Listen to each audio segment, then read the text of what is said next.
Hello बच्चों, the question is given. Question हमें given है, a square current carrying loop is suspended. एक square current carrying loop हमारा क्या किया गया, सस्पेंड किया गया मैग्नेटिक फील्ड में और एक्ट कर रहा है वो प्लेन ऑफ लूप में।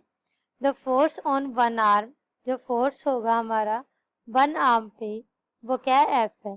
So the net force on the remaining three arms, एक आर्म पे फोर्स एफ है तो नेक्स्ट थ्री आर्म्स पे कौन सा फोर्स होगा हमें वो देखना है।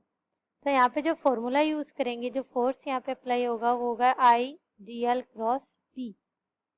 तो देखिए हम according to right hand rule से देखते हैं, जब हमारा ये स्क्वायर लूप किसमें, मैग्नेटिक फील्ड में, हम मैग्नेटिक फील्ड में एक्ट कर रहा है प्लेन ऑफ लूप के, तो जो डायरेक्शन होगी force exert on current carrying wire वो प्लेस किस में होगी, मैग्नेटिक फील्ड किस में होगा, परपेंडिकुलर होगा to the magnetic field and the current direction के। और जो इंडेक्स फिंगर होगी हमारी वो ओरिएंटेड करेगी मैग्नेटिक फील्ड को और मिडिल फिंगर ओरिएंटेड करती है हमारी किसको, करंट को। तो both are held mutually perpendicular. Both are held कैसे होंगी, देखो ऐसे, ये क्या होंगी, ये ऐसी होती है ना हमारा राइट में, तो ये दोनों क्या होंगी, म्यूचुअली परपेंडिकुलर होंगी। क्या होंगी, म्यूचुअली परपेंडिकुलर।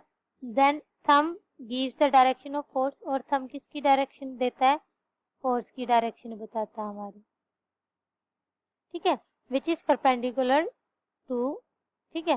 तो हम यहाँ पे जो फोर्स की वैल्यू लिखेंगे वो क्या आ जाएगी, I D L cross P vector where F is the force acting on the current carrying conductor. F हमारा क्या, वो फोर्स है जो कि किस पे, force acting on the current carrying conductor, and I हमारा करंट है, डीएल हमारा डिस्प्लेसमेंट है, बी हमारा मैग्नेटिक फील्ड है।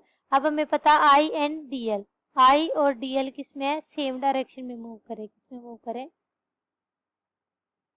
सेम डायरेक्शन में मूव करें। तो जो स्केयर लूप का square loop carrying current suspended in a uniform magnetic field, वो यूनिफॉर्म मैग्नेटिक फील्ड में सस्पेंड किया गया। तो हमें पता है एक साइड पे इसका फोर्स एफ लग रहा है, तो upper end the lower end of the square force act upward and downward, मतलब कि यहाँ पे फोर्स हमारा अपवर्ड एक्ट कर रहा है, मान लीजिए F2, और नीचे हमारा क्या कर रहा है, F3 एक्ट कर रहा है, ठीक है। Same amount of force act on the opposite arm in the opposite direction. तो जो नेट इफेक्ट हो जाएगा यहाँ पे हमारा, नेट इफेक्ट हो जाएगा जीरो, क्योंकि इक्वल एंड अपोजिट एक दूसरे को कैंसिल कर देंगे। So for right arm directly opposite to the arm on the force F act as a opposite direction, तो ये अपोजिट डायरेक्शन में एक्ट करेगी, तो ये कितनी करेगी, माइनस एफ, इधर पॉजिटिव है तो इधर हमारी क्या होगी, माइनस होगी। तो जो नेट फोर्स एक्ट करेगा on three remaining, net force act on three remaining